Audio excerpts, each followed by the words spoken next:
Bueno, muy buenas noches. Estamos en nuestro cuarto streaming literario titulado hoy Patagonia Rebelde, ahora y siempre. Ahora estamos, la verdad, que con unos grandes invitados. Tenemos una noche multiartística, con poesía, con música, con arte visual, en este evento del Río Gallegos Lee, que hoy arranca, como no podía ser de otra manera, con una poesía a cargo de uno de los fundadores e integrantes del Río Gallegos Lee, que es Maxi Parada, que nos va a leer una poesía. Ahí largó una carcajada. No voy a dar otras características de Maxi, que ya las conocemos los cercanos, pero vamos a arrancar con su lectura. Adelante, Maxi. Gracias, Antonio, por invitarme y por la presentación. Ahora la poesía.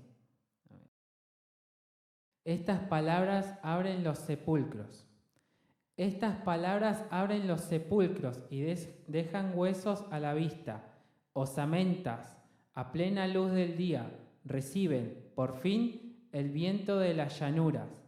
En la velocidad del aire va el gesto despavorido que aquí tapiaron, para horadar la mortaja de un silencio duro como fueron escritas en el territorio del viento. Definitivamente, estas palabras abren los sepulcros y un puñado de cadáveres ya de regreso para decir, después de tanto, a esta hora y en este silencio exacto, recibimos los tiros y el fuego donde ardemos para siempre. Muchas gracias. Bueno, ahí comenzamos literariamente este encuentro. Una poesía de quien nos visita hoy, un reconocido escritor ya patagónico chileno, que es Pavel Oyarzún Díaz. ¿Cómo andás, Pavel? Bienvenido. Muchas gracias por estar con nosotros hoy. No,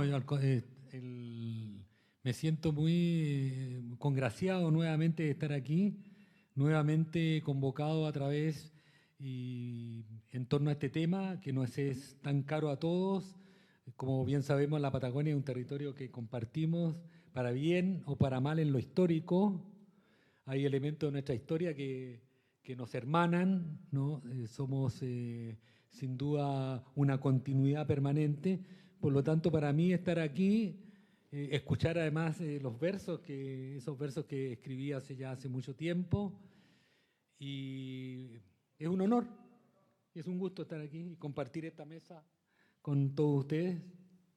Bueno, muchísimas gracias por estar hoy con nosotros. Quienes que se queden con las ganas de escuchar a Pavel, mañana a las 15 horas en la Biblioteca de la Cámara de Diputados, 28 de noviembre, vamos a estar haciendo un encuentro de Andábamos para encontrarnos, y Pavel va a hablar de su literatura un par de horas. Vamos a estar ahí charlando con alguien que nos va a colaborar también, que es Ernesto Sipo. Ernesto, bienvenido, muchas gracias. Ernesto forma parte de la Comisión para la Memoria de las Huelgas de los años 1920-1921, de la ciudad de Río Gallegos. Muchas gracias por estar acá, Ernesto. Gracias, Antonio, y gracias también a Río Gallegos Lee por esta invitación. Bueno, buenísimo. Siguiendo con las presentaciones, tenemos ya un artista y un periodista reconocido de local y de la Patagonia también, ¿por qué no?, que hoy nos van a contar de una obra que hicieron en conjunto. Martín Leoz y Mario Novak, muchísimas gracias por estar acá.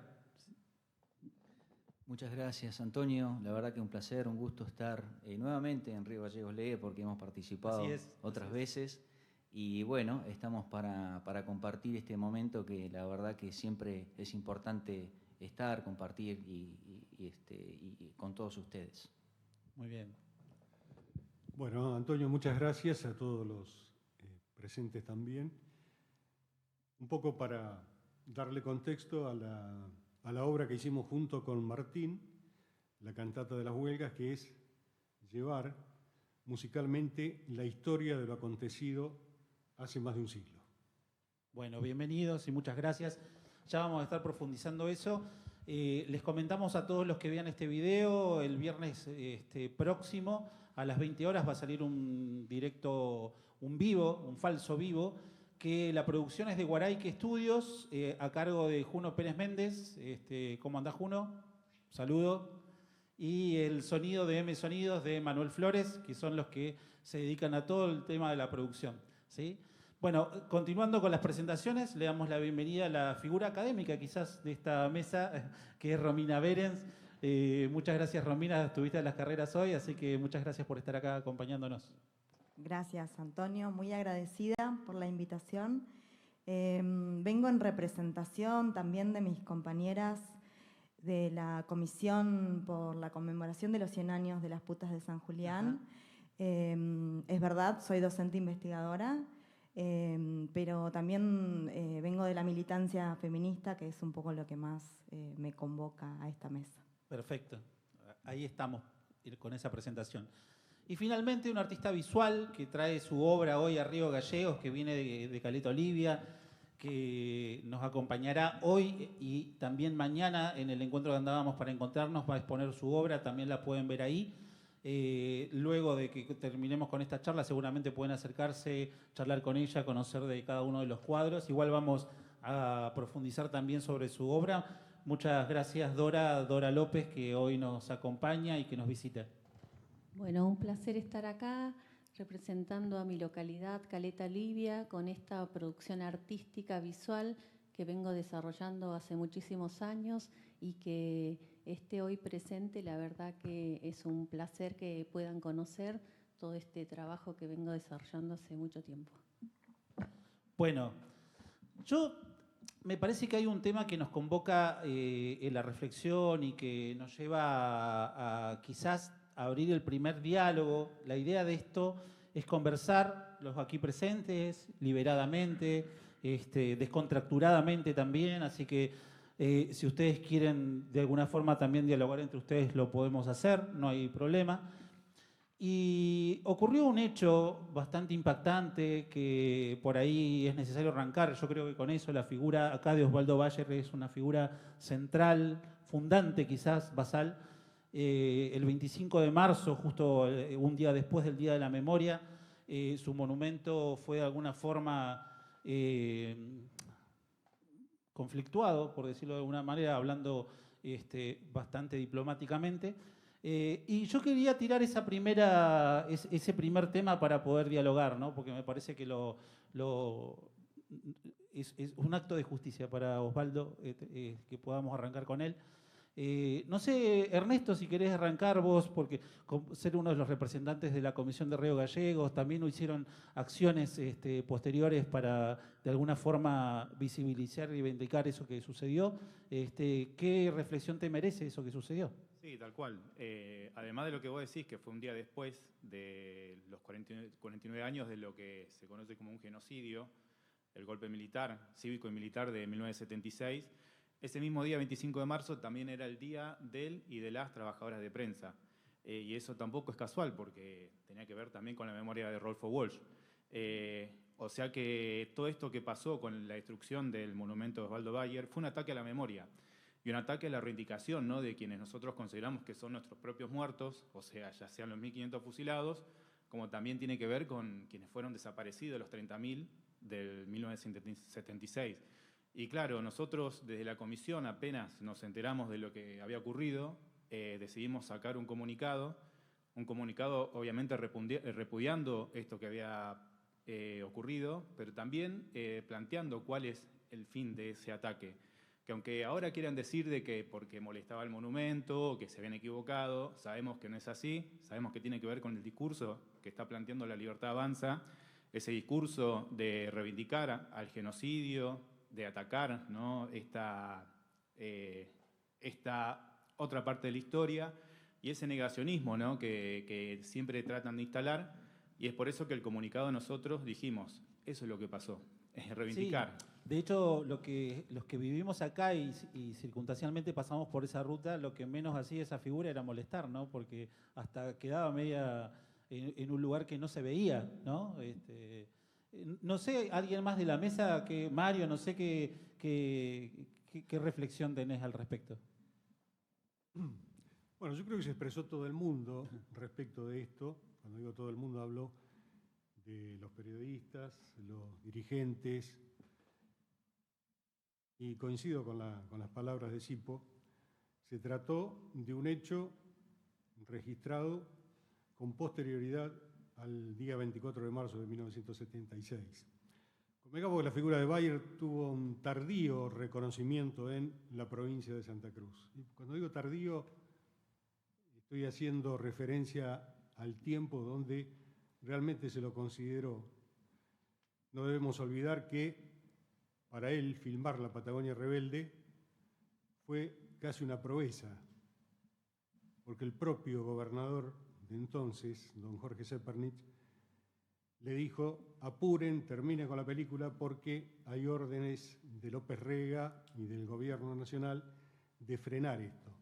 Parece que la figura de Bayer habla por sí sola y es, como decía, un elemento, su obra, que está escrito, pese a todas las descalificaciones que sufrió en las últimas horas de ese mismo día de la destrucción del monumento, porque no fue ni un emplazamiento en otro lugar ni un traslado, fue la destrucción. Y decía que precisamente ese hecho fue totalmente repudiado por la mayoría de la dirigencia política argentina. Bien. No sé cómo se vivió, Pavel, esta situación allá, cómo la viviste vos, qué impresión te dio. Bueno, creo que con la consternación que amerita un hecho de esta naturaleza, principalmente para quienes estamos vinculados a la historia de la Patagonia, como una cuenca histórica, lo dije en un comienzo, ¿no es cierto?, lo refrendo ahora, y yo mismo, ¿no?, que ustedes saben que parte de mi obra está muy vinculada a este proceso, está vinculada al trabajo de Osvaldo Bayer. Conocí a Osvaldo Bayer personalmente en Comodoro Rivadavia hace ya bastantes años. La impresión que me dejó es imperecedera para mí. Creo yo que se correspondió con la impresión que me provocó su trabajo, La Patagonia Rebelde, la primera vez que la leí siendo adolescente o en la primera juventud, como se dice. Y que luego, sin pensarlo o sin en ese tiempo ni siquiera imaginarlo, redundó en mi propia obra, tanto en poesía como en novela. Yo siempre considero, no sé, es la torpe insistencia a la censura. Ajá. Y la censura, porque son formas de censura, ni más ni menos. Y digo torpe porque la memoria, en este caso la memoria histórica e histórica social, no es algo que tú puedas borrar con remover un hito, con quitar o arrancar la página de algún libro, censurar una película. ¿Para qué vamos a redundar en ejemplos? Pero la censura siempre es torpe. Muchas veces yo creo que quienes la impulsan, quienes la llevan a cabo, se anotan pequeñas victorias temporales, pero la memoria es porfiada. La memoria insiste, es tan porfiada como los hechos. De hecho, la memoria es un hecho. Y son los porfiados hechos los que van a aflorar a través del trabajo, por ejemplo, como el de ustedes, el trabajo artístico, el trabajo literario. Eso no quita, por supuesto, la lucha en el presente con respecto a un intento de borrar la memoria así de manera tan torpe. Yo creo que refrenda con convicciones más que nada, ¿no? Un hecho así. Muy bien. ¿Querías decir algo, Romina? Que sí, te vi con... Sí, me interpeló esta idea de la censura, que me parece que una de las estrategias que es fenómeno de época, con la que se censura o se pretende borrar la memoria, es con el uso de la desinformación, ¿no? A mí me chocó muchísimo ver esa imagen, ¿no? El simbolismo que tenía esa imagen estaba cargado de significados muy crueles, ¿no? Y quizás eso generó en algunas personas hasta reivindicación y comparación, pensando en comentarios que vi en redes sociales con la desmonumentalización a Roca, como reclamando en aquel momento, ustedes no dijeron nada cuando sacaron a Roca, cuando fue una cosa totalmente distinta. Fue un proceso que vino desde abajo. Entiendo que además el monumento se trasladó a otro lugar, se hizo de otra manera. no fue el caso este. Y lo deliberado que fue, porque se baja el monumento al momento que se estaba haciendo un video con comentarios burlones, y enseguida se viralizó. Claro. Y sobre eso se hizo toda una bajada de información que era una ensalada, ¿no? Mezclando, bueno, todo lo que está por afuera de lo libertario, ¿no?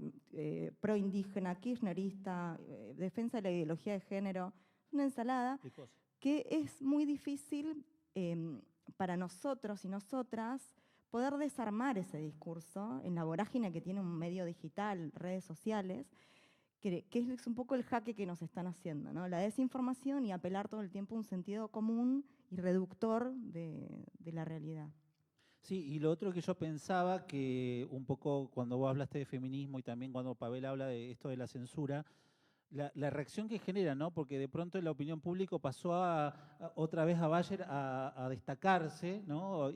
A ver sus películas, a leerlo y demás, como ocurrió hace meses con Come Tierra, con Dolores Reyes, con Cabezón Cámara, cuando se intentó hacer más o menos lo mismo. Pero ahora yo quería ir a lo artístico, porque también está lo artístico, ¿no? Se trata de una obra que es una obra de arte visual que estaba siendo destruida de alguna manera. No sé cómo, aparte de todo lo que venimos charlando, ¿no? ¿Qué impresión te dio como artista, digo? La verdad que fue muy sorprendente para mí, como que no era real lo que estábamos viviendo o viendo. Uno quedó como sin palabras y sin poder procesar, decir, ¿qué pasó acá? La destrucción del arte y qué habrá pensado el artista en ese momento, cómo se habrá sentido, ¿no? Pero por otro lado, internamente yo sentí como decir, wow, esto nos va a permitir que el 7 de diciembre, que es un feriado provincial para todos los santacruceños, sepamos más de nuestra historia, porque fue un efecto rebote después, porque no solamente se habló en Río Gallegos, en la Argentina, sino en todo el mundo de esta situación. Más allá que fue una noticia negativa, yo creo que nos ha servido también para hacernos conocer, porque muchas veces estas historias, la Patagonia rebelde, no se enseña en las instituciones o se conoce poco. Recién ahora está saliendo a la luz toda esta información gracias a esto que pasó. Entonces, por otro lado, también ver esa parte positiva de que en Google se empezó a ver un montón de gente que empezó a buscar información. Yo dije, bueno, no vamos a estar tan solos este 7 de diciembre. Va a haber mucha gente que va a saber de qué se trata. Esto que decía Pavel de la torpeza, ¿no?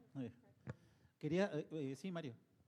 Sí, yo quería reflejar que la obra de Bayer es extraordinaria porque no aborda únicamente y puntualmente la cuestión de la huelga de 1921, el conflicto del 2021, que continuó también, hubo fusilamientos en el año 1922. Cuando uno empieza a leer la obra de Bayer, yo tuve la posibilidad de escribir durante 7 años una columna que llamaba Historias de Patagonia y remitirse a la historia de los personajes que estuvieron antes de Antonio Soto como dirigente, como secretario general de la Sociedad Obrera de Río Gallegos, es realmente apasionante. Ver la historia de Fernando Solano Palacio, aquel que hizo la huelga en San Julián, en la estancia de los Patterson, en 1915, y con posterioridad, que tiene una vida de película, porque vuelve a Asturias, participa de la Guerra Civil, termina sus días junto con los exiliados que Neruda trajo en el Winnipeg, en Valparaíso. Y después está la vida de Eduardo Puente Carracedo, también el anterior secretario general de la Sociedad Obrera de Río Gallegos, que es realmente apasionante. Entonces, internarnos en lo que fue cada una de estas historias que Bayer las describió con maestría, dando el nombre y el apellido, y nosotros nos tomamos el trabajo de desarrollar lo que había ocurrido después de que ellos fueran deportados y cómo terminaron sus vidas. Así que Por eso digo, la riqueza del trabajo de Osvaldo Bayer va más allá de los escritos de la Patagonia Rebelde y de la película. Porque también aborda otros conflictos sociales y laborales en distintas regiones del país, en la provincia de Buenos Aires fundamentalmente, con la rebelión de los braceros, y también en la provincia de La Pampa. Esto fue una explosión en todo el país. La más significativa, la más cruel, la más sangrienta sucedió aquí. Muy bien. Martín, no sé si vos querés agregar algo más de lo que ya Bueno, se dialogó. Bueno, se ha expresado muchísimo y solo decir que desde mi lado, en mi momento que vi lo de la destrucción del monumento, que justamente es muy simbólico, no es solamente el monumento de Osvaldo Bayer, también obviamente me llamó la atención que haya sido un 25 de marzo, luego el 24, todo muy simbólico, no es casual. Y bueno, mi repudio, mi rechazo, de mi parte y también del equipo de la cantata de las huelgas patagónicas. Pero también lo que me llamó la atención fue lo espontáneo de la comunidad, de la sociedad, al rechazo. Es decir, fue espontáneo. Luego tuvimos la oportunidad de juntarnos el sábado para hacer una reunión, una expresión justamente de varias, puede ser de rechazo, puede ser de repudio, pero también de un abrazo simbólico entre todos, y lo hicimos desde el arte, porque estuvimos cantando, y bueno, fue un momento muy lindo, y lo que destaco, y creo que es importante esto de que a partir de ese hecho repudiable, empezaron a haber movimientos, nuevamente, para recuperar la memoria y fortalecer y poner en valor la identidad de la provincia y el territorio. Muy bien. Bueno, hacemos un paréntesis ahora y les vamos a contar que es necesario destacar a aquellos que de alguna forma nos apoyan. Hay una librería que acá en Río Gallegos que se llama No Bailarás, que de alguna forma nos auspicia. Hoy creo que Pavel estuvo visitando la librería, viendo que su libro está expuesto ahí a la oferta. Cuando hablamos de su libro hablamos del Paso del Diablo. Yo tengo la versión chilena, pero por ahí estaba la versión que se editó, ahí está, que se editó acá en Argentina. Ahí lo pueden conseguir. No Bailarás está ubicado en Kirchner 952, en el local 21. Y luego decir igualmente que el Maxi Kiosco La Oveja nos provee el agua. Así que es necesario destacarlo porque somos un grupo autogestivo y si no nos ayudan tenemos que ponerlo de nuestro bolsillo. Así que Maxi Kiosco La Oveja nos da el agua y queda una Urquiza 868. Ahí pueden ir a adquirir todo lo que ustedes quieran. Le doy la hora y la temperatura, sí. Bien, vamos con las cantatas. ¿Nos quieren contar de qué se tratan, cómo se originaron, cómo fue que se pusieron de acuerdo para los temas, para lo que fue la composición, la música, la elección, lo que nos quieran contar? Bueno, te puedo contar que después, en el año 2019, Mario me hace una entrevista de mi trabajo, de lo que yo estaba haciendo en ese momento. Luego de la conversación y de esa entrevista me muestra una serie de letras, de escritos, poesías, que tenían que ver justamente con la huelga. Y empecé a leerlas, me gustaron mucho y bueno, siempre tuve mucha curiosidad con la huelga porque aparte tuve alguna relación familiar con lo que pasó, entonces siempre estuvo ligado a mí de alguna forma. Empezamos a trabajar y bueno, en principio compuse una canción que escribió Mario, que es a Don José Font, es Facón Grande, ¿verdad? En ritmo de milonga, que la vamos a escuchar en unos minutos. Pero luego, examinando todas las otras letras, le propongo a Mario, le digo, Mario, esto es para hacer una obra integral. Y Mario me dice, bueno, metele. Y ahí fue donde digo, bueno, me desperté y empecé a trabajar con la cantata, pero no podía hacerla solo, con lo cual armé un equipo de trabajo y a partir de ahí comenzamos. Bueno, justamente vino la pandemia, con lo cual el trabajo de la cantata fue bastante arduo porque no nos podíamos juntar. Mucho del trabajo se hizo en forma remota, por ejemplo con Marcia González, que es la locutora del trabajo. Ella vivía en ese momento en San Luis, así que tenía que enviarme los archivos, editarlos, conversaciones online, etcétera. Bueno, y así se hizo la cantata para el 2020 que logramos producir y que tiene una cronología porque tiene un sentido desde el comienzo hasta el final, lo que es toda la obra.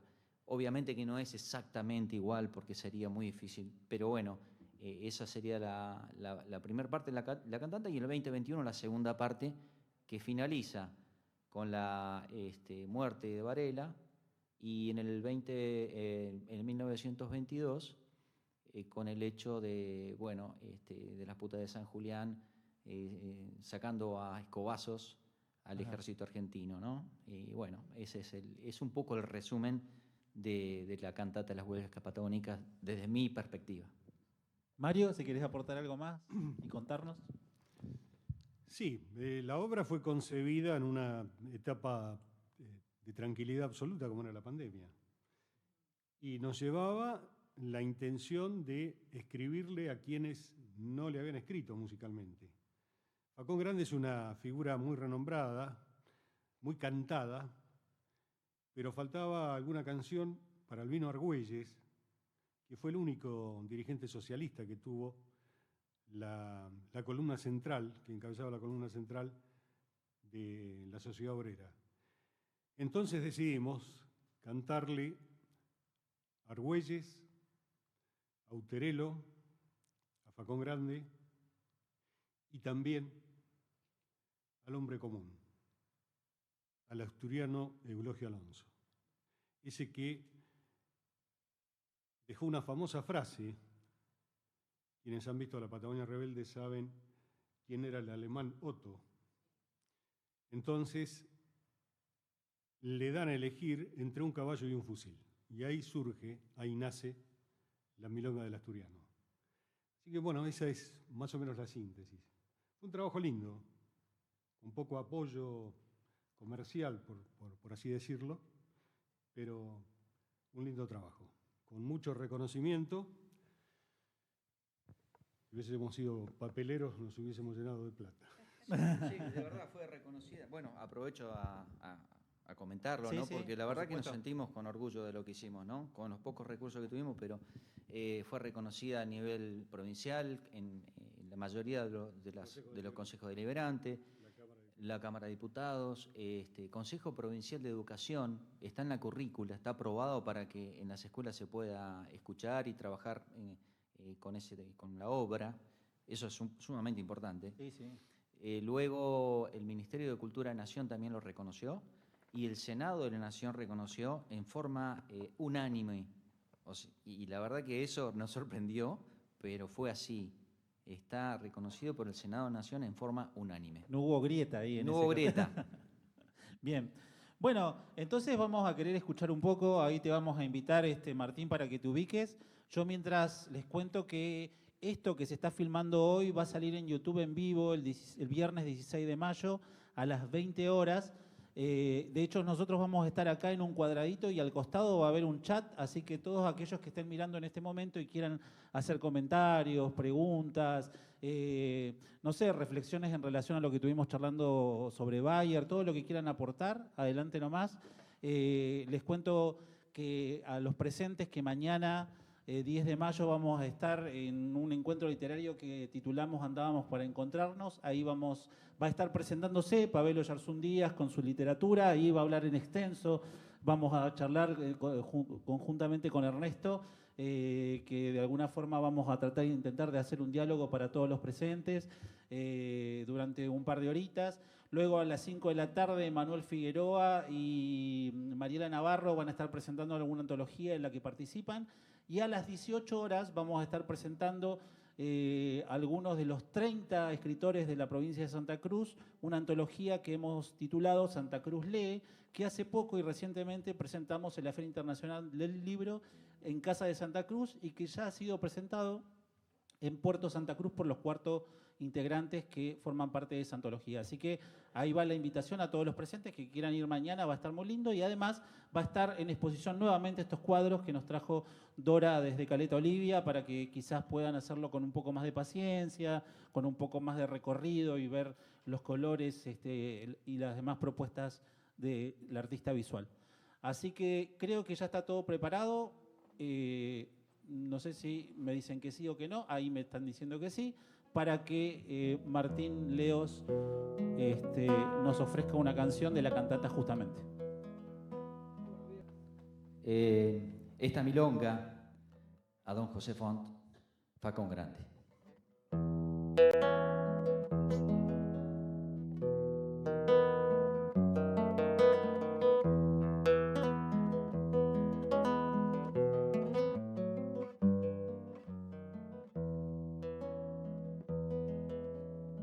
Quedó pensando en la muerte el gaucho don Josefón.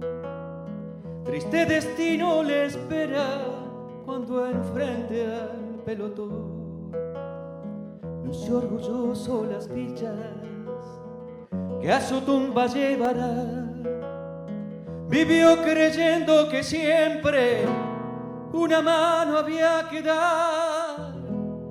Vivió creyendo que siempre una mano había que dar.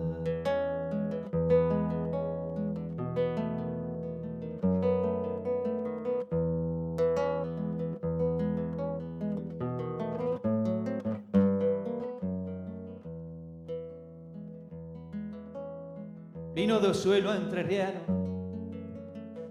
con trabajo y sin alardes, por rectitud y nobleza lo llamaban Facón Grande. Altivo mira el verdugo, no sostienen la mirada. En esta orgía de sangre su vida no vale nada. En esta orgía de sangre su vida no vale nada.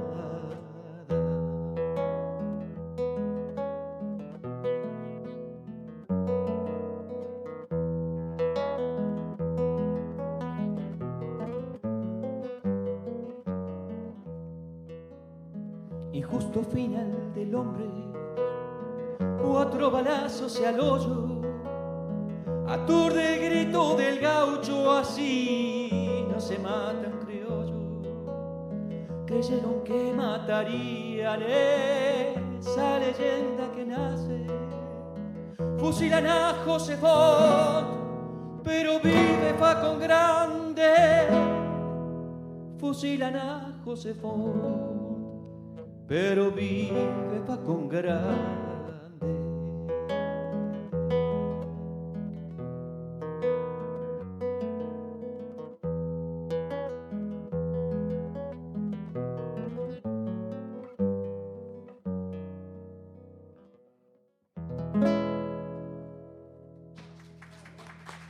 Gracias.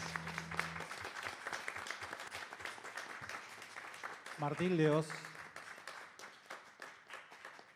Bueno, interpretando parte de la cantata. La verdad que estamos pasando un lindo momento, ¿no? ¿Sí? Bueno. Bueno, ahora continuando con uno de los temas que recién hizo referencia también Martín, quería darle un espacio, quería que tuviera un espacio también el rol de la mujer en este caso, ¿no? El rol de, en este caso, que fue muy destacado por las putas de San Julián también, ¿no? Es un aporte de Osvaldo Bayer y de su obra y dejar este testimonio. Romina, no sé si querés contarnos también cómo fue este movimiento que se generó para esta reivindicación a los 100 años del producido el hecho, cómo fue ir hasta San Julián, poner también en el discurso público un tema que no es fácil por un montón de razones, ¿no? Si querés contarnos. Sí.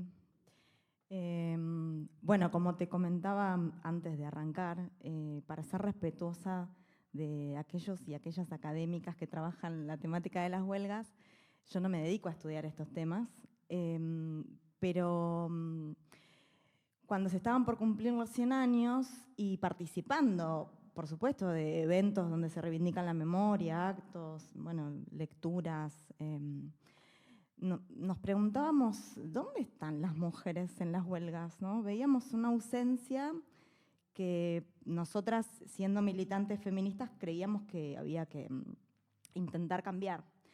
Y por supuesto, en el caso de las putas de San Julián, nosotras reconocemos en la historiografía de las mujeres que las mujeres que pasan a la historia son aquellas que se enfrentaron con el poder. El resto de las mujeres no pasan a la historia.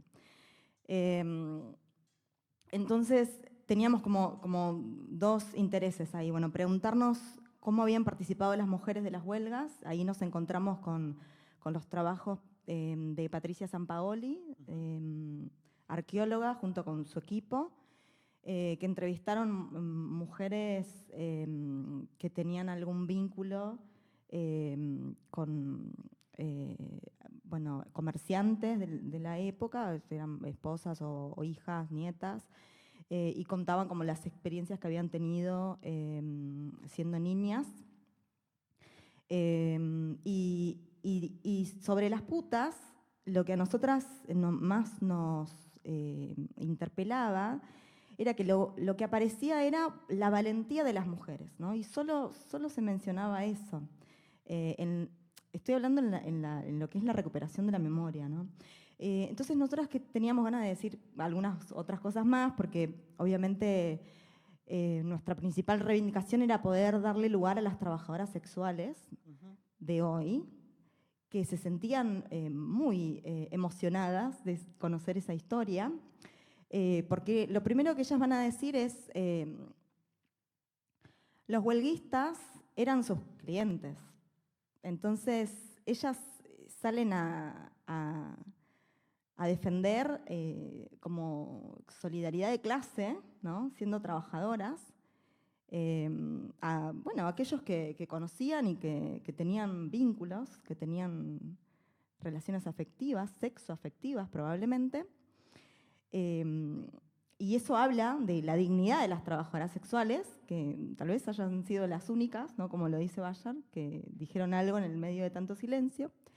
Y después otra discusión que nosotras queríamos dar, por eso el aporte de la mirada feminista que nosotras trajimos, que tiene que ver con un debate muy intenso y polémico dentro de los feminismos, que sí, el trabajo sexual sí, el trabajo sexual no, la explotación sexual. Entonces nosotras decíamos, pero ellas dijeron que no. Entonces ahí había un hilo de autonomía de los cuerpos. Nosotras lo reconocemos como uno de los primeros no es no de la historia en Santa Cruz, porque ellas dicen que no respecto de una situación que venía con violencia, ¿no? Obviamente ellas no eran feministas, ni se denominaban feministas, no se hablaba de feminismo, esta lectura la hacemos en clave genealógica, pero para nosotras es importante, ¿no? Porque trae discusiones que al presente están muy vigentes y que hoy las trabajadoras sexuales, producto de su desobediencia, en términos generales lo digo, reciben mucha violencia, ¿no? Como recibieron las putas de San Julián. Claro. O sea que abre un montón de otras puertas para reflexionar y para debatir también, ¿no? Y para ver en qué puede haber consenso y en qué puede haber disensos, ¿no? Vos, sí. Adelante, Mario. Sí, hay un episodio que se registra a mediados de enero de 1918, cuando lo van a deportar a Eduardo Puente Carracedo, de Río Gallegos, que en el medio de la manifestación de trabajadores se produce la detención de dos mujeres, una española, Pilar Martínez, de 33 años, y la restante, Ana Peralta, una chilena de 24 años. Y ellas estuvieron presas justamente por resistir lo que era la deportación de Eduardo Puente Carracedo, por ser militantes también. Mirá, otro dato. Lo que decía recién era que una de tus obras, justamente la estoy mirando acá, retrata esto que estamos charlando de las putas de San Julián. ¿Nos querés contar? Y de paso nos contás de la obra en general, todo lo que vos quieras, Dora. Hay una serie dentro de todas las obras que es en homenaje a las putas de San Julián, y esta es una de las obras. Hay muchas más, y se acuerdan que acá vino al Centro Cultural La Obra hace 3 años atrás, la trajeron, y bueno, esas son las actrices que vinieron acá a Río Gallego y después fue presentada también en Calafate. Entonces, en ese momento yo andaba con un fotógrafo de Comodoro, Pepe Pugni, haciendo todo un recorrido porque fue en relación a unos circuitos que hicieron la Comisión de las Huelgas, y trajeron la obra y sacamos, Pepe sacó fotos de las fotos de las putas de San Julián de ese tiempo con las actuales. Entonces mi sobrino, que hace arte digital, utilizó esas imágenes del pasado y del presente para armar con un fondo de obra esa composición. Después tengo muchas más que son Mujeres en Flores, una serie en donde están estas imágenes, una transferencia con flora de nuestra Patagonia, como valorizando y dándole la importancia que tuvieron y que tienen estas mujeres. Entonces me pareció súper importante haber traído esta obra porque realmente fueron las corajudas en ese momento. Bueno, y después querés contarnos de toda la muestra en general, a ver cómo nace, cómo la llevaste adelante, por dónde las has mostrado, ¿no? Sí, bueno, esta obra nace en el año 2018 con una escritora de Caleta Olivia, María Luz Roldán, que es la que hace todo un trabajo de poesía, saca un libro, y en base a su trabajo yo empiezo a generar esta relación de la imagen y el texto. Entonces, en base a lo que ella escribió, yo fui armando estas composiciones que tienen que ver en series, son más de 60 obras, que en general son pinturas con óleo, pero también tiene un trabajo integrado desde tecnologías contemporáneas que tiene que ver con la transferencia de imágenes. Ustedes van a poder ver que están los líderes, pero también atravesado por un elemento muy importante que es el alambre. Hay mucho trabajo también de frottage, después pueden verlo o lo podemos analizar. Hay mucho grafito, la integración de las luces y las sombras con el color, atravesada por el paisaje que nos habita a todos en estas tierras. Y esto de poder ver a estos hombres que fueron reales, porque muchas veces cuando hablamos de historia parecieran que fueran desde otro lugar, y habitaron estas tierras, esta historia nos pertenece, nos identifica. Entonces me pareció como artista importante poder tenerlos ahí desde una foto, que en esos tiempos por ahí era muy difícil tener una imagen fotográfica, pero bueno, cuando uno busca encuentra, y ahí están nuestros 4 líderes más importantes que recién acá los chicos los nombraron en sus obras. Y estas que están acá atrás, esta es una foto que por ahí la conocen, que es, y me pareció súper importante porque esta obra se llama Los Fusilados, ¿sí? Que caracterizaba por ahí la vestimenta, la actitud, los hombres que en ese momento iban a morir. Y en todas las obras ustedes no van a ver sangre ni muerte, sino que ya era tan implícito eso, tanta injusticia, tanta muerte, que quise transformar esa injusticia, ese dolor, esa muerte en belleza, ¿sí? Que más allá de todo lo que pasó y de toda la historia que nosotros conocemos, que el arte lo transforme y que podamos ver en cada una de esas producciones la otra cara, ¿sí? Porque también esto de pensar estos hombres que venían de tan lejos a estas tierras, ¿qué los habrá atrapado más allá de su trabajo forzoso y de esclavitud que vivieron y que hasta el día de hoy muchos viven? así como a mí me enamora el paisaje, los cielos, las pequeñas flores que aparecen en primavera, esta estepa que nos caracteriza, el frío, la escarcha, nosotros quienes vivimos acá y amamos la Patagonia, pensamos en eso, ¿no? De decir, estas personas que venían de tan lejos, ¿qué los enamoró? ¿Qué los hizo quedarse ante tanta incertidumbre, soledad, que eran hombres solos, trabajando todo el tiempo, que no tenían un momento de descanso? Bueno, todas estas cosas, creo que uno como artista y aflorando esta sensibilidad que nos caracteriza, creo que tiene que ver con todo lo que se plasmó acá. Y Pavel en su obra, que allá está muy representada ya los jinetes del viento, porque imaginémonos en esos tiempos, hace 100 años, pararon una provincia, hombres sencillos, pobres, que vivían en la esclavitud, pudieron lograr eso, y eso fue súper grandioso y súper valorable en ese tiempo.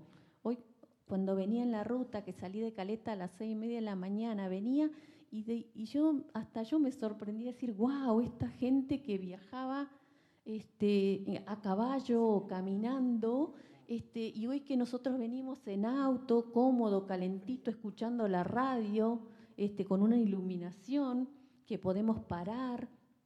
Esta gente, la verdad que fue súper valioso todo lo que hicieron estos hombres y mujeres en la historia. Y esto se tiene que conocer, se tiene que transmitir, porque forma parte de nuestra identidad, ¿sí?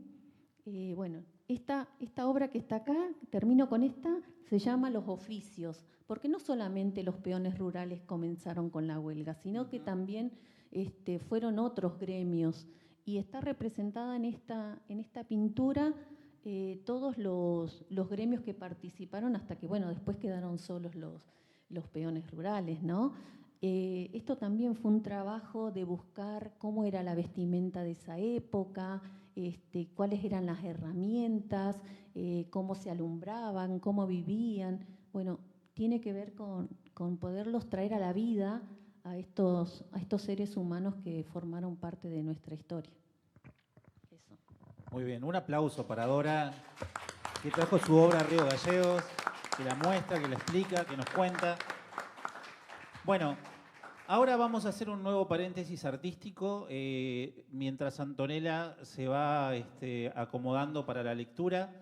Yo les cuento que esto lo organiza un colectivo que se llama Río Gallegos Lee, que tenemos ya 32 meses consecutivos de lecturas todos los cuartos domingos de cada mes, y que por supuesto invitamos siempre a toda la comunidad a hacerse parte y a escucharnos y a escucharse y a leer. No obstante, se ha diversificado en un montón de otras acciones, como por ejemplo los sábados en la Biblioteca Rosita Yauquén, en la Biblioteca Kunfi Quirós, se desarrollan 2 talleres de poesía, uno a las 15 horas que dirige Walter Gallardo, el escritor, y otro a las 17 horas que coordina Tati Giglio. Uno es de inicio a la poesía y otro es para quienes ya vienen trabajando la escritura y se quiere juntar de alguna forma a escribir. Luego les cuento que nuestro próximo streaming, y esto es una novedad para aquellos que se inscribieron y están aquí presentes, vamos a hacer un Río Gallegos Lee en concierto, con música, literatura, con narración de poesía y demás, acá en el Complejo Cultural, en la Sala Villarroel, que a su vez va a ser retratado en un streaming. Esa es la novedad. Y luego va a estar disponible para todos en YouTube. Y les cuento que la 32ª edición de lectura va a ocurrir el 25 de mayo a las 5 de la tarde en la ONG PAICAM, que nos va a recibir. Hemos pasado por 30 lugares de Río Gallegos, itinerando y compartiendo las lecturas, y esa sigue siendo la propuesta. Así que la verdad que estamos muy contentos, y queríamos también retratar en este encuentro sobre la Patagonia rebelde y sobre lo que estamos charlando, no solamente el protagonismo de la literatura, sino también el protagonismo de sus integrantes. Antonella Maldonado no solamente es escritora, sino que es adolescente y se junta a leer con nosotros. y va a leer un texto de otra integrante del Río Gallegos Lees, que es nuestra querida amiga Cristina Núñez, que en la antología que mañana vamos a presentar en la biblioteca de la Cámara de Diputados, en esa antología Cristina Núñez escribe un texto que se llama Sin Cruces y que en este momento va a interpretar y va a leer Antonella Maldonado. Sin cruces. Está la cruz y a sus pies 2 ruedas de carreta como símbolo, como señal indiscutible de una historia que nos resulta reciente si miramos cada piedra, cada sendero y la vegetación hoy florecida que recubre el suelo árido de estas tierras patagónicas. Existe la maravilla del estar, del percibir. Camino unos pasos y me detengo. El silencio es audible. No quiero moverme. No me permito quebrar la magia de observar el cañadón, de ver a lo lejos aún más inmensidad, y acepto como regalo de la naturaleza el trinar de los pájaros que acompañan al silencio en mi enmudecimiento. Intento transportarme en el tiempo y me posiciono en los días aciagos de la barbarie, de la injusticia más cruel, del abandono humano ante la vida como primer bien, del atropello ante el reclamo por un salario digno, por el reconocimiento del trabajo a destajo, por el respeto a la persona como ser a sí mismo. Y no puedo evitar buscar con la mirada el lugar exacto de las fosas cavadas por las mismas víctimas. Aunque las descubra y me determine fehacientemente el cementerio sin cruces, percibo que el suelo bajo mis pies es la fosa de la muerte.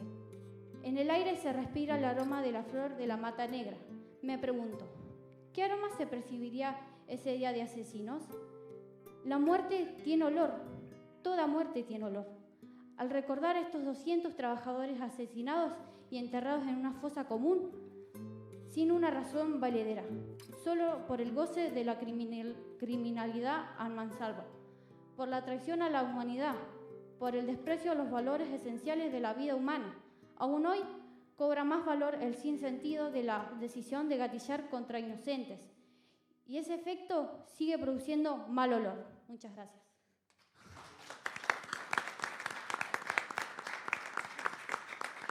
Antonella Maldonado, escritora, adolescente, que ha interpretado un texto de Cristina Núñez, Sin Cruces. Bueno, vamos entrando a la recta final, ¿sí? Yo quería por ahí que podamos dialogar. Ha pasado ya más de 100 años de todo lo que hemos charlado, de lo que ha sucedido tanto también en la región magallánica, ¿no? En Puerto Natales, en Punta Arenas. No sé qué piensan ustedes en relación a esto que un poco hemos charlado, ¿no? ¿Cuánto se ha visibilizado? ¿Cuánto se ha avanzado? ¿Cuánto se ha investigado después de tanto tiempo? ¿Y qué queda aún por trabajar y por poner en la mesa, ¿no? ¿Qué pensás, Pavel? Mira, yo creo que con respecto a lo que ocurría hace 20 o 30 años, por lo menos en la producción literaria específicamente, sin duda que se ha avanzado, ¿no? La idea es que también se vaya avanzando y se vaya explorando en otros formatos literarios. El ensayo es importante también en cuanto a la recuperación de la memoria. Y mientras escuchaba a la poeta y a Dora y a los compañeros, pensaba en lo siguiente, lo que decíamos en un comienzo, lo que se dijo aquí al inicio. Es la larga insistencia a la censura versus la larga insistencia y porfía de la memoria, ¿no? Es un punto de colisión, como puede ser un conflicto de clase, como puede ser un conflicto racial o anticolonialista. Y a veces en ese punto de colisión, en ocasiones, digo, nos situamos los escritores, los poetas, los artistas de diverso índole. Y no es un gesto nuevo esto, no es un gesto nuevo, este es un hecho que viaja 100 años para resurgir, ¿no? O un poco menos incluso si tomamos en cuenta la labor de Osvaldo Bayer, ¿no? Y lo fundamental que resulta para esto mismo, para que estemos hoy día reunidos y estemos hablando, tengamos este conversatorio en torno a este tema. Yo pensaba, fíjate, por ejemplo, los silencios que son rotos después de 2000 años. Y pienso, por ejemplo, en el caso de Espartaco, aquel esclavo, ¿no es cierto?, que protagoniza la primera rebelión registrada de esclavos, siglo I antes de Cristo, a mediados del siglo I antes de Cristo. Bueno, viajó ese conflicto, viaja ese silencio, vuela esa tapia que hay sobre eso, con una, entre otras, ¿no es cierto?, a través de una novela de Howard Fast, el escritor norteamericano, y qué torpe fue la censura posterior, ¿no? Porque esto después es llevado al cine, como ustedes bien saben, se intenta censurar. De hecho, la película no puede ser filmada en Estados Unidos, la película tiene que ser filmada en España. Y el resultado final es de que los que no conocían a Espartaco lo conocen finalmente, ¿no? Y el gesto de este esclavo pasa a ser también inspiración de una serie de movimientos sociales, colectivos, anticolonialistas, en fin. Yo creo que, volviendo a la primera parte de mi respuesta a tu pregunta, se ha avanzado. Hay un trabajo en las artes plásticas, hay un trabajo en la literatura, hay un trabajo en la música, hay un trabajo en el teatro. Debe haber un trabajo, ¿no es cierto?, incorporado a la historiografía también. Y esto no tiene visos de detenerse. Por eso te digo que ese gesto de remover, con todo el perjuicio que pueda significar y el estropicio que entraña remover una escultura, remover un hito material, no remueve una conciencia, ni remueve un inconsciente colectivo. Estos son conflictos que ya pertenecen a nuestro inconsciente colectivo, lo decía en una entrevista a Leandro, en un programa de radio, y son compartidos. Es como el conflicto en Magallanes. Yo siento que son conflictos absolutamente hermanados, y de hecho lo eran, de la Federación Obrera de Magallanes, tanto el 23 de enero de 1919 en Puerto Boris, Puerto Natales, como el del 27 de julio, la madrugada del 27 de julio en Punta Arenas, en la calle Fañano, que era donde estaba el local de la Federación Obrera de Magallanes, la mayor organización política y sindical en la historia de la provincia de Magallanes, ¿no? Y una de las más grandes de la historia del país. Entonces, esto no se va a detener. O sea, por eso te digo la torpeza, la insistente torpeza de la censura, ¿no? Pero bueno, como decía Dora, también lo refrendaban los compañeros, un hecho así, un estropicio de ese tipo, bueno, trae y aguijonea aún más la memoria histórica. Está muy bien. En ese sentido, te quería preguntar, Ernesto, que vos has charlado, no sé, con figuras que han abierto otras puertas, que además que ha iniciado Osvaldo, ¿no? Como Alonso Marchante o Luis Mansilla, o quizás las figuras hoy vigentes de la hija de Gallego Soto, Isabel, que vos también has dialogado con ella. No sé, me parece que vamos para el mismo lado, pero en relación a lo que comenta Pavel, ¿vos tenés la misma visión? Sí, por supuesto. Tengo la misma visión, la misma postura que plantea Pavel, pero porque también me parece que hay que rescatar algo más que tiene que ver con la memoria, y por lo que decía Pavel, que tiene que ver con esta hermandad que había tanto con la Federación Obrera de Magallanes como también con la sociedad obrera, y que eso es clave, ¿no? Porque ¿quiénes fortalecieron esa relación? Eran los verdaderos libertarios, no estos que están ahora, que son falsos. Los libertarios me refiero a los anarquistas, a los socialistas de esa época, que son los que después pidieron investigar y exigir justicia por la masacre que hubo aquí, por los 1.500 fusilados, y que no solamente eso, sino que también se encargaron de proteger a los que pudieron escaparse y sobrevivir de la masacre, como Antonio Soto. Yo también me acuerdo de Severo Benítez, que Severo Benítez también se escapa de la estancia Lanita, no con el Gallego Soto, sino con otro grupo de compañeros, eran 3 en total, y que cuando llegan a Puerto Natales, los trabajadores de la Federación Obrera de Magallanes los protegen, los llevan a una isla, están 6 meses ahí escondidos hasta que se tranquiliza todo, Y eso tenía un fin, ¿no?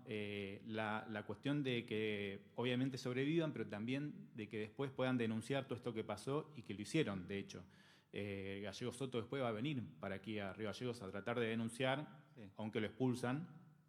Pero eso también se expresa en las investigaciones que siguieron después de las de Osvaldo Bayer, bueno, Luis Mancilla Pérez, Alonso Marchante con su libro que tiene que ver con quién era José Menéndez, ¿no? Que es justamente el que reivindican estos que rompieron el monumento, destruyeron el monumento de Osvaldo Bayer.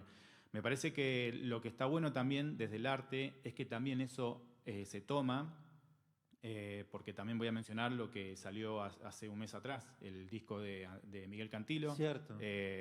Un reconocido rockero de aquí de Argentina, y que no fue casual que lo haya sacado el 3 de abril, lo hizo 10 días después de la destrucción del monumento de Bayer, y lo hizo a propósito porque era clave que se siga reivindicando. Me parece que eso es importante y remarco esto, el internacionalismo es clave también. También lo digo por la cuestión de que hay que atacar o hay que también cuestionar ese discurso patriotero, ¿no? Que hay en todos los países con este avance, con este discurso derechista, y que justamente por eso la memoria es clave. Muy bien. Bueno, Mario, no sé qué reflexiones tenés vos después de tanto tiempo, después de tanto camino recorrido, después de haber pasado un centenario también, ¿qué es lo que queda por seguir transitando, ¿no? De alguna manera. Eso no lo sabemos, con el amigo Martín. Hay un episodio que estaba narrando Pavel, que habla de los conflictos del otro lado de la frontera, los conflictos en Chile, en Magallanes concretamente. Y hay un conflicto que, esto es una opinión personal, que creo que desencadena la espiral de violencia acá, en la provincia de Santa Cruz, en el territorio nacional de Santa Cruz en ese momento, y que tiene que ver con el naufragio del Beacon Grange. Porque cuando se produce esto, los obreros de Magallanes, de la Sociedad Obrera de Magallanes, le piden a sus pares de Río Gallegos que no trabajen en el salvataje de la carga de ese buque que pertenecía y era fletado por la compañía La Anónima, lo que con posterioridad se transformó en la cadena de tiendas alimentarias La Anónima. Digo esto porque cuando se produce el enfrentamiento, ¿por qué no vuelven los obreros que habían venido, y voy a usar un término gremial, vinieron a carnerear, ocupando un lugar de los huelguistas, desde Puerto Santa Cruz y desde Punta Arenas? Cuando tenían que volver por las condiciones climáticas, porque habían acordado finalmente con la Sociedad Obrera de Río Gallegos que esos trabajadores volvieran a su lugar de origen, las condiciones climáticas no estaban dadas como para que partiera la embarcación que los llevaba de regreso, entonces vuelven. Y los trabajadores de la Sociedad Obrera creen que vuelven para trabajar nuevamente, con lo cual se produce el enfrentamiento. Es así, digamos, que se empieza a reclamar la libertad de los detenidos, porque se libraron varios, pero quedaron 5 detenidos que no eran liberados, entre ellos un personaje cuyo nombre llevó una de las calles de Río Gallegos que se llamaba Francisco Saulés, Fran Saulés. Entonces, lo que decide la Sociedad Obrera es levantar a las estancias, hacer la huelga en el campo. Eso solamente como acotación. Bien, muy bien. Desde el arte, Martín, desde el arte, Dora, ¿qué piensan ustedes? ¿Qué rol juega? O sea, o qué mensaje pueden dar ustedes a aquellos que de alguna manera se expresan artísticamente y las huelgas?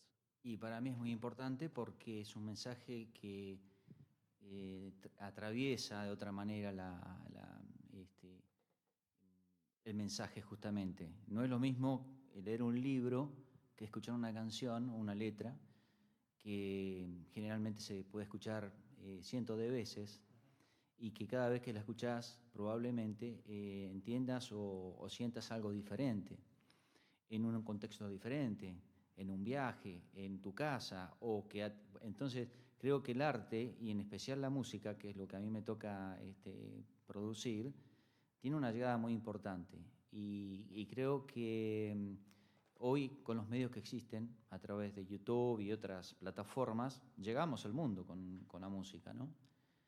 Mi trabajo, mi obra musical no es solamente referida a las huelgas, trabajo también con otros, con la identidad santacruceña, con nuestras historias y experiencias, entonces todo va de la mano, es un conjunto de ideas que hablan justamente del sentido de pertenencia y puesta en valor de la identidad de Santa Cruz y el territorio y la región, con lo cual yo creo que es muy importante llevar a través el mensaje a través de la música, del arte, porque se llega de una manera diferente.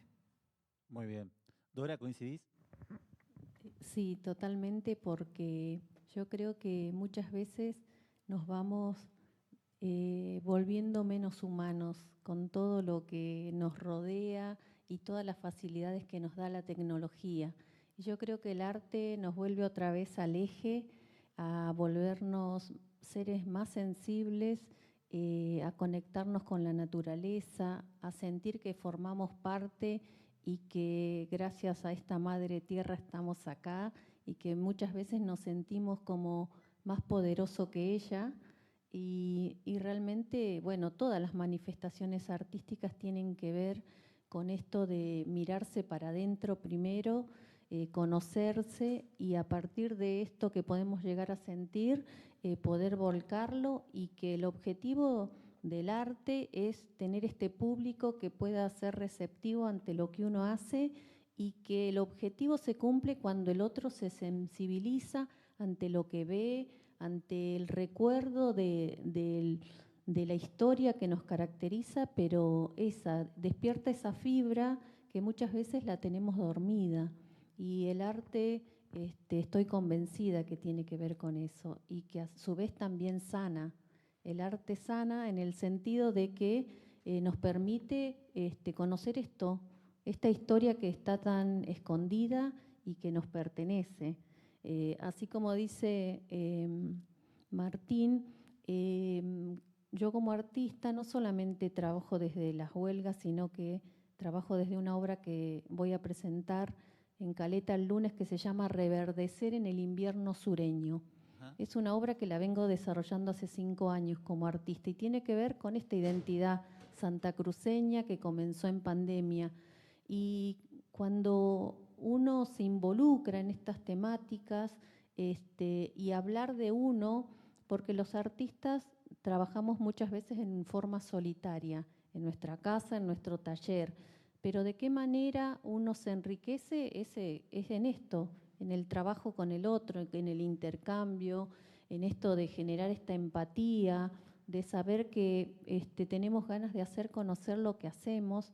Y creo que, bueno, esto realmente, este encuentro, esta oportunidad, también se la debemos a esta destrucción de este monumento, porque yo no sé si estaríamos en este momento juntos si no hubiese pasado este hecho. También nos ponemos a pensar eso, ¿no? Que pasó esto y hoy nos estamos convocando y estamos hablando de esto y nos estamos dando a conocer. Muy bien. Bueno, y Romina, sí, también tu reflexión sobre este tiempo, también sobre lo que vos comentaste, ¿no? Cómo sigue también la puesta en valor de todo lo que tiene que ver con las putas de San Julián y con el rol de la mujer en esa época, etcétera, ¿no? Hacer el homenaje físico en San Julián fue un proceso que llevó varias acciones. Tenemos reconocimiento del proyecto en algunas legislaturas de otras provincias, acá en Santa Cruz también. Tenemos el permiso en el terreno, en una plazoleta, que está justo en la zona donde estaban los cabarets que fueron clausurados. Ajá, sí, conozco. Y bueno, no renunciamos, estamos ahí, cuesta, pero está.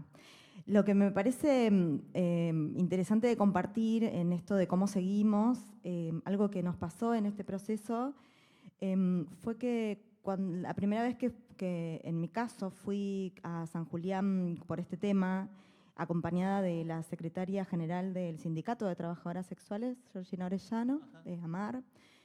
Allí, haciendo las actividades, se cruza la calle del antiguo prostíbulo, no del antiguo prostíbulo, un prostíbulo más contemporáneo pero clausurado. Se cruza la calle una trabajadora sexual y, bueno, en los 4 años que ya nos conocimos, acompañamos el proceso de creación de la sede de San Julián de AMAR. O sea que las putas de San Julián gestaron la sede del Sindicato de Trabajadoras Sexuales, y me parece que esa es un poco la clave, ¿no? Como seguir militando la memoria, la verdad y la justicia, y contar las historias generando identificación, ¿no? Con esos sujetos de hoy, que es un poco contar la historia también y generar un aprendizaje de su propia historia y de su propia identidad, ¿no? Bien, buenísimo. Bueno, con eso llegamos al punto final de este encuentro. Espero que la hayan pasado bien. ¿La pasaron bien? Ahí, que se escuche fuerte. La verdad que de este lado, por lo menos, creo que hemos pasado un lindo momento de reflexión, de encuentro y demás. Yo vuelvo a reiterar que la producción es de Guaraique Estudios y de Juno Pérez Méndez, el sonido de mi buen amigo Manuel Flores, M Sonido. Vuelvo a recordar también que esta actividad forma parte de las tantas que tiene el Río Gallegos Lee, y que invitamos a la comunidad a hacerse parte, a formar parte, a integrarse, a animarse. Y que nuestro próximo streaming, recién llega Cecilia, que va a formar parte de lo que va a ser Cecilia Maldini, que estuvo en Buenos Aires representando a la provincia de Santa Cruz con su obra Corazón de Pájara. Va a formar parte de lo que denominamos el 31 de mayo. Allá también está Leal Luengo, músico que va a formar parte de ese espectáculo. Río Gallegos Lee en concierto, que se va a estar presentando el 31 de mayo a las 20 horas en la sala Luis Villarreal, de acá del Complejo Cultural. Somos alrededor de entre 25 y 30 artistas que ese día vamos a hacer literatura, música, arte visual y fotografía. Así que esa invitación queda, y que a su vez ese evento va a ser también registrado en streaming y puesto en el canal de YouTube de Río Gallegos Lee. Con eso nos despedimos. Yo simplemente ahora darle las palabras a ustedes por el final para que nos digan a ver cómo se sintieron. Por supuesto, agradecer a Pavel, que mañana va a estar dando una charlita sobre su literatura en la biblioteca de la Cámara de Diputados. Muchísimas gracias, Pavel. ¿Cómo te sentiste? ¿Qué nos querés decir como palabras finales? Me he sentido muy bien. Comentaba con Arturo en el viaje hacia Río Gallegos que a mí siempre la Patagonia Argentina me ha recibido y me ha dado momentos espléndidos. Me conecto mucho, me siento como en mi casa. Lo dije también en la feria del libro del año pasado, de noviembre del año pasado. Y bueno, esta vez no ha sido la excepción, de modo que si me siguen invitando voy a seguir viniendo. Por supuesto, por supuesto. Bien. Ernesto, unas palabras finales, algo que quieras decir en relación al encuentro de hoy.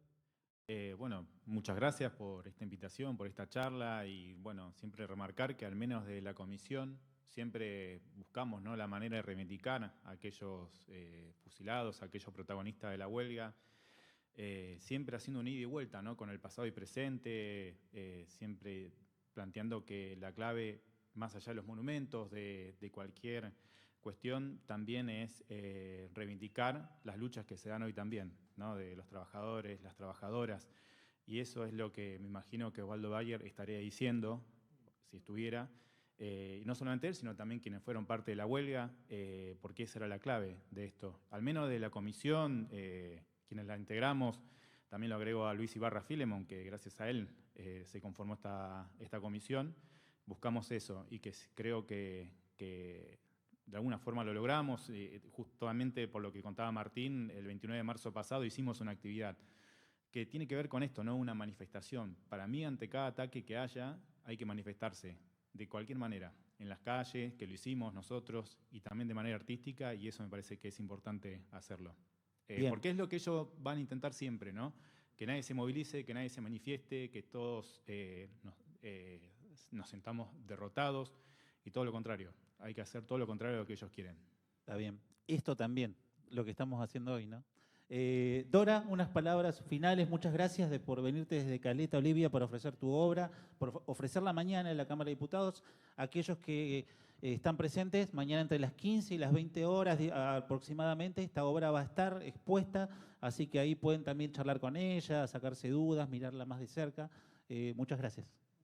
La verdad que esta obra, cuando uno hace de corazón y amando lo que hace, lo disfruta, y yo creo que es preservar esta memoria y traerlos a la vida nuevamente, a estos peones, a estos líderes que forman parte de Santa Cruz y de los derechos humanos, y que cuando yo pintaba estas obras, lo que quería representar o lo que quería traer era que es importante sostener el arte y que la gente tenga la oportunidad de poder disfrutarlo, ¿sí? De que podamos entre todos generar estos lazos para que esto siga y que el arte pueda manifestarse de diferentes maneras, que es lo que nos permite estar vivos como artistas. Eso. Bueno. Bien, invitarte también, Mario Novak, para hacer una reflexión final sobre lo que vivenciamos hoy.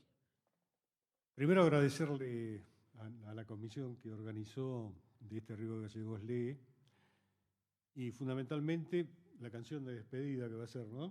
Sí. Martín, Soy Santa Cruz. Soy Santa Cruz es una pintura, se empezó a gestar allá por el mes de enero del 2020, y es un recorrido de la geografía, de la historia, y es precisamente la canción que cierra la cantata de las huelgas rurales patagónicas. Así que, Martín.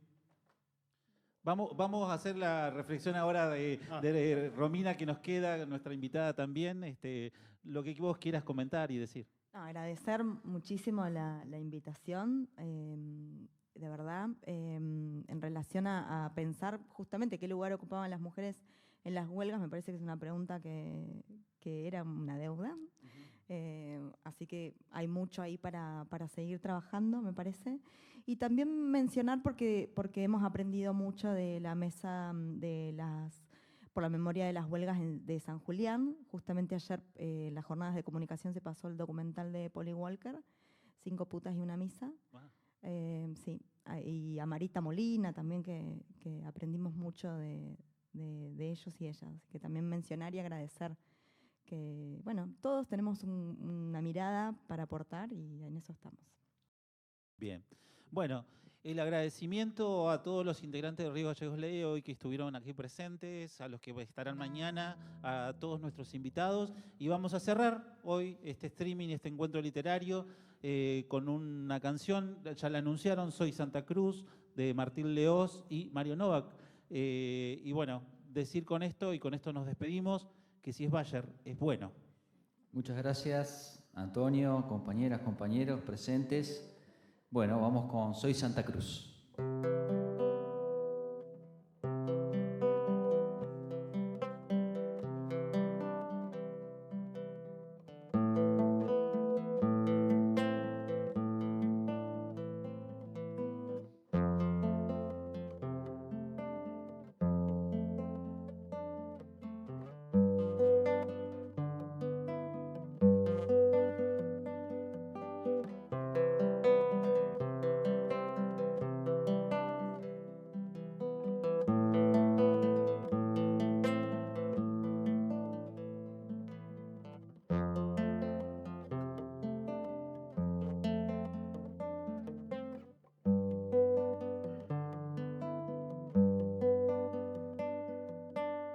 Soy rescoldo de la tarde, llamarada del ocaso, luz que parte en la distancia tras un sueño hecho retazos.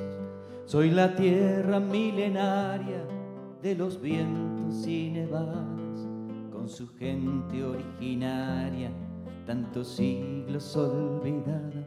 Soy la sangre del petróleo extraída en las entrañas de este suelo donde el hombre hace patria en la campaña. Soy la lana que en su blanco trae recuerdo y sentimiento de la huella que en los campos recorrieran mis ancestros.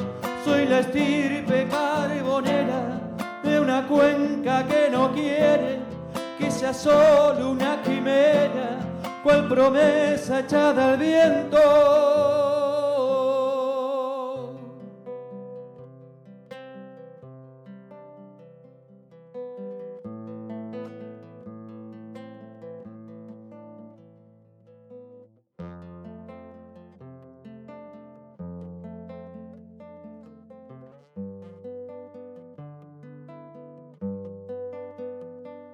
Yo soy lago, hielo eterno, bosque, estepa y cordillera, que en su inmensa geografía no conoce de fronteras. Soy la voz de la esperanza, hecha eco en cañadones, y ese sol que va entibiando cuando nacen los coirones. Soy el cóndor que en el cielo viaja altivo en soledad, defendiendo en ese vuelo su preciada libertad. Soy la cruz, el testimonio de memoria y resistencia de los peones que cayeron fusilados en las huelgas. Soy madera que ha portado heroísmo en su estandarte, que ofrendaran con sus vidas José Ortega y Facón Grande.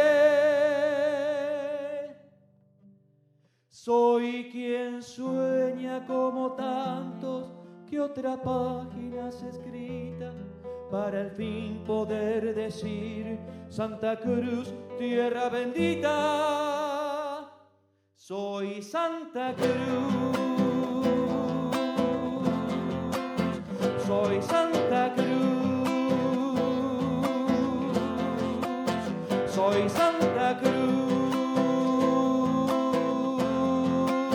Soy Santa Cruz.